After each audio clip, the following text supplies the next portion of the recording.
My mother had Alzheimer's for 10 years, and my brother, who's in the audience, and I were caregivers.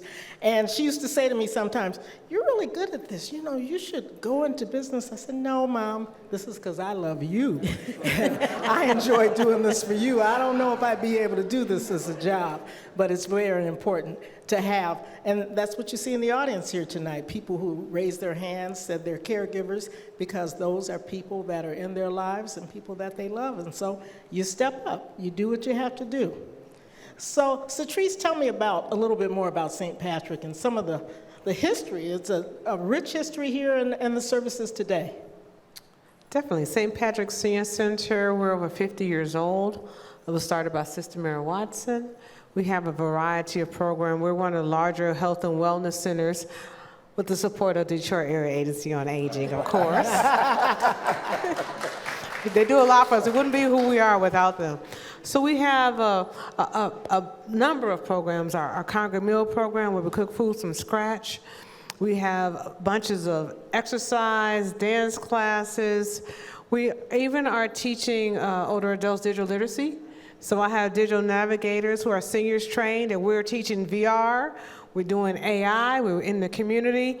We also have started with workforce development training because we know that many older adults are being forced to get back into the workforce for whether it's self-fulfillment or just needing that extra money, even if it's to pay for your health care.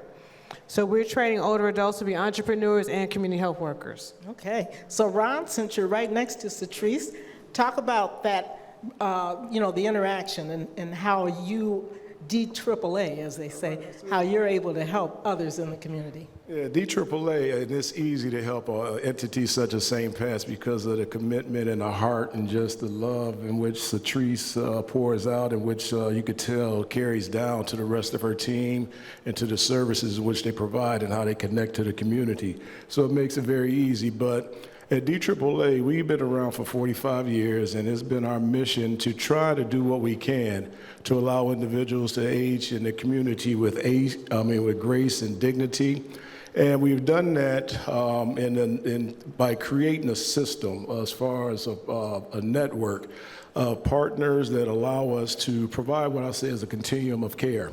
And that continuum of care essentially allows individuals to come to facilities like St. Pat's, in which you can do, I recall one of the first times I got to Detroit, I came here and tried to do a line dancing. And so that's part of what Satrice has on me. She shows that video every now and then when she comes with Ask. But you can come in and do line dance, and you can participate in the VR programs. You can participate and play some pool, get a haircut. I mean, you can really do things as far as socialization. But then the continuum of care that we provide goes all the way to if you're homebound, if you need assistance in the home, in which we can send someone into your home to allow you to avoid going into a nursing facility and to receive care there. I think a lot of caregivers feel invisible because they are so involved and so wrapped up in trying to take care of that loved one. But what are some ways or organizations that can help them feel seen and feel supported? Anybody can answer that.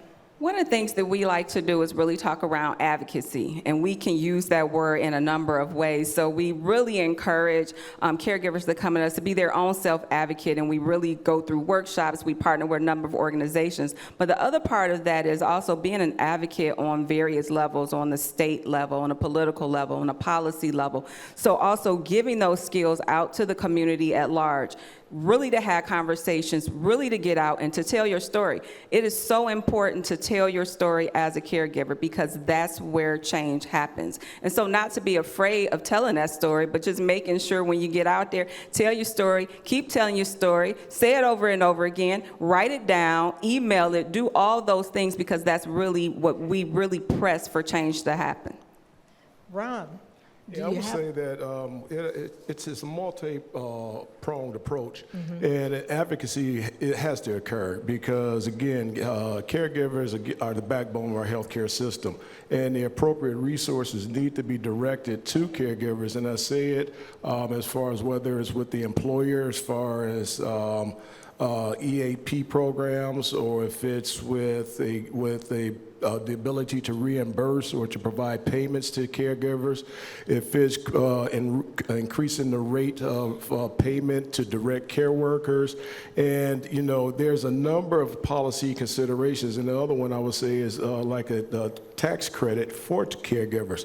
And so there's a number of policy considerations that should be promoted and needs to be advocated for. And the greatest voice is your voice. And it's, you know, and you have to speak to your legislators and talk to those that can influence policy.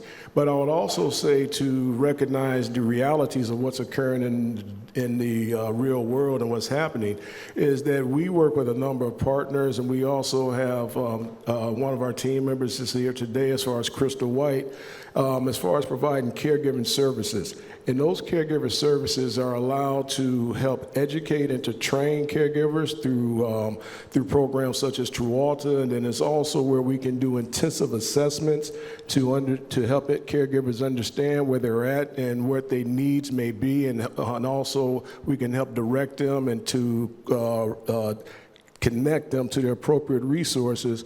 And then also we just try to provide support to support groups. And so I would say that as a caregiver that you really need to make certain that you take care of yourself and that you spend time for yourself, and that also one of the things I continue to hear is that you don't beat up on yourself or don't feel guilty about if there's a bad day or if there's a bad moment, because we all have those in life and we will experience them. So Trace, if you could just wave a magic wand and change one thing about how we support caregivers, what would you do? I would say just trying to find ways to make it easier.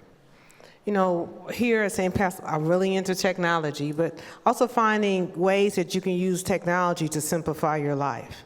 So ways to stay connected. Maybe you can't get out, but you can get on Zoom and be in a support group or get in a class. Maybe you having trouble trying to get your groceries and you don't have time to leave, and it's, you know, you can't take groceries to your mother because you're still at work, but maybe we can use something like Kroger Boost and have the groceries delivered to make it easier. So there's ways that we can do it, and it's the wave that's coming.